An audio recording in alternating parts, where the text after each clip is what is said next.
So for the first method to fix Chrome, we're going to check if the date and time is correct. So check in the bottom right. If it's not correct, we're going to right click on it and then head over to adjust date and time. Once you're on it, then we can adjust the time zone right here. Then you want to restart your computer and see if it works. For the second method, we're going to right click on Chrome on our desktop, then we're going to head over to properties. Once we're on it, we're going to click on open file location. And then this should pop up. We're going to right click on Chrome, click on show more options, and then click on rename. And then we're going to add a 1 to the end of it and then click on enter.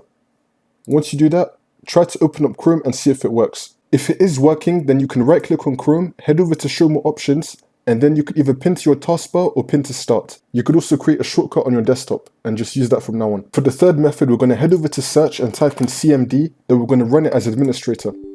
And then click on yes. Then we're going to type in NETSH space WINSOCK space reset and click on enter. Once you do this, restart your computer and then see if it works. For the last method, if it's still not working, we're going to head over to search and type in add or remove programs, click on it. Once we're on it, we're going to scroll down, then you want to find Google Chrome, click on the 3 dots and uninstall it. Once you do that, just head over to any other web browser and then type in Google Chrome and just download it again.